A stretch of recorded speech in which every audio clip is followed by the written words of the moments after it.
부모를 채웁니다. 자람 패밀리 부모 충전소. 안녕하세요. 자람지기 그레이입니다. 우산입니다. 네, 지난 시간 아이가 자기 행동의 결과를 직접 경험해서 스스로 깨우칠 때까지 기다리는 훈육 방법, 자연적 결과에 대해서 이야기를 했어요. 근데 이런 거 아무 때나 쓸 수 없는 상황도 있었잖아요. 네네. 네, 오늘은 그 두 번째 이야기, 논리적 결과라는 방법에 대해서 한번 이야기를 해볼 건데요. 논리적 결과는 이런 거예요. 이 행동을 하면 이런 결과가 벌어질 거야 라는 걸 미리 알려주는 거죠. 그리고 그런 상황이 되면 너는 이런 결과를 경험하게 될 거야 라는 걸 이제 알려주고 그 경험을 하게 하는 것. 그래서 규칙을 정하게 하는 행위와 관련이 깊어요. 규칙을 정하고 책임을 지는 거. 이게 말로만 설명하면 좀 어렵거든요.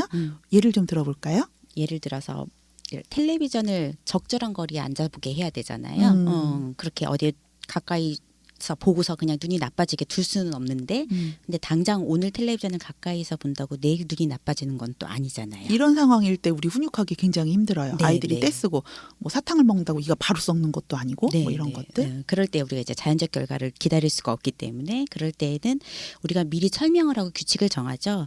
텔레비전을 볼 때에는 눈이 나빠질 수 있으니까 저기 소파에 앉아서 보는 거야. 혹은 뭐 사탕은 하루에 한 개만 먹는 거야. 뭐 이런 식으로 우리가 규칙을 보통 정한단 말이죠. 이를 닦는 거야 이런 식으로. 혹은 좀 큰 아이 같은 경우에는 이거는 사탕 먹으면 이가 썩을 수도 있는데 어떻게 하면 좋을까? 이렇게 해서 같이 그 뒤에 방법들에 대해서 규칙에 대해서 같이 의논을 좀 할 수도 있고요. 그래서 그 규칙을 어겼을 때 어떻게 되는지를 정하는 것이 결과예요. 여기서는 그렇죠? 네. 그래서 아이가 뭐 가까이 가서 TV를 봐요. 그러면은 이제 규칙을 정했으니까 지우야 가까이에서 보면 눈이 나빠진다고 그랬는데 계속 거기 앉아 있으면 엄마가 텔레비전을 끌 수밖에 없어. 꺼야 돼. 우리 약속대로 저기 소파에 앉아서 보면 계속 볼 수 있어. 어떻게 할래? 라고 이야기를 해보는 거죠. 그렇죠. 이제 그게 이제 결과를 알려주는 것들. 네네. 이걸 사전에 할 수도 있고 어느 정도 정해놓을 수도 있고 실제로 그 상황이 벌어졌을 때도 이제 이렇게 우리가 마주하게 되는 결과가 이 두 가지가 있어라고 이야기를 해줄 수도 있죠. 물론 그렇다고 해서 TV를 끈다라고 했을 때 아이가 내가 계속 앞에서 봤으니 TV가 꺼졌구나 이렇게 생각하지 않아요. 난리가 나겠죠. 근데 그래도 이런 규칙이 지켜질 때 이 논리적 결과에 의한 훈육 방법이 힘을 좀 발휘하게 돼요. 근데 이때 조심해야 될 게 이 논리적 결과가 잘못하면 부모가 마음대로 하는 교묘한 처벌이 될 수가 있어요. 자, 너 이렇게 했으니까 엄마가 이렇게 해버릴 거야. 이런 상황들이 있거든요. 근데 되게 많단 말이죠. 생각보다 이거 굉장히 많아요. 네. 이 논리적 결과를 이용한 훈육 방법의 핵심은요.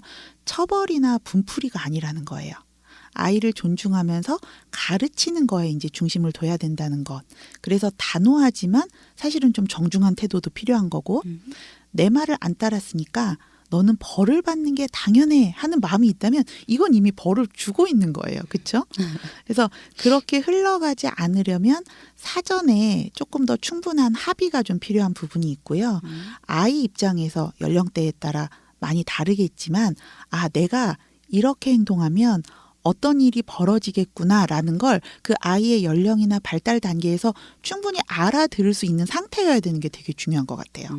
그러니까 집에서 뭔가 규칙을 정할 때 뭐를 하거나 하지 않아야 되는 것들에 대해서만 말하지 말고 그다음에 이런 일들이 벌어질 수도 있어 하는 것들을 미리 얘기를 좀 충분히 하라는 이야기인 거죠. 이거 굉장히 중요한데요. 우리가 뭔가 아이들을 가르칠 때 그거 하지 마. 엄마가 위험하다 그랬지. 어떻게 된다 그랬지. 이렇게만 이야기를 하지 그 행동을 자꾸 하게 되면 이런 일이 벌어질 거에 대해서 예측할 수 있도록 돕는 행동을 우리가 잘 안 해요. 그래서 이제 그런 부분들이 이 논리적 결과에 따른 훈육 방법의 핵심이라고 볼 수 있어요. 특히 의사소통이 가능한 큰 아이들일 때는 그런 식으로 아이의 행동과 그 이후의 결과가 충분히 합리적이면서 연관성이 있어야만 아이들이 동의를 하는 경우도 많죠. 뭐 어렸을 때도 마찬가지고요. 예를 들어 한번 들어볼게요. 물을 흘렸어요.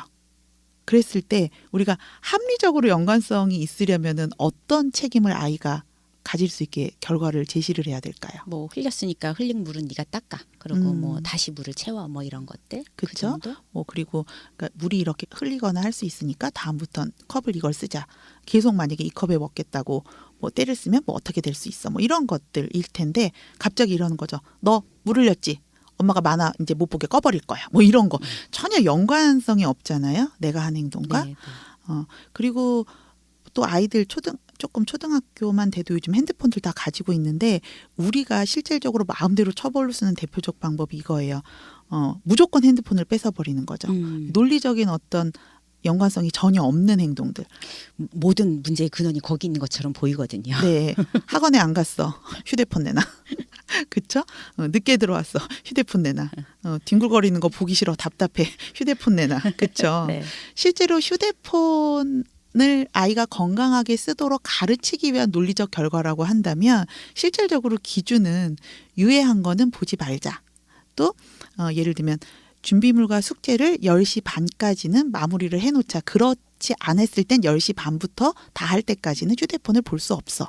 그 이후에는 다 했을 땐 네가 마음대로 볼 수 있어. 이런 식으로 어떤 연관성이 있는 결과를 제시를 해야 된다라는 거예요. 네. 근데 그러기 쉽지 않죠. 그럼요. 여기도 돌을 닦아야 되네요. 똑똑해야 돼요.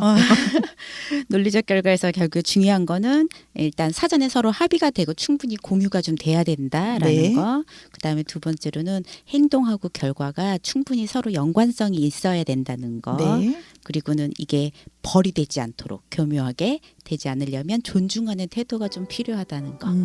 맞죠? 네. 이 세 가지를 좀 꼭 기억해야 되는 부분이고요. 다음 시간에는 어쩌면 이거는 아이들에 대한 훈육 방법일 수도 있지만 부모를 위한 훈육 방법, 우리가 이제 이렇게 돌을 닦는 과정에서 필요한 방법일 수 있는 방법이 있어요. 타임아웃에 대해서 조금 더 알아보도록 하겠습니다. 다음 시간에 뵐게요. 안녕히 계세요. 1도가 다른 부모 이야기. 자란 패밀리 부모 충전소.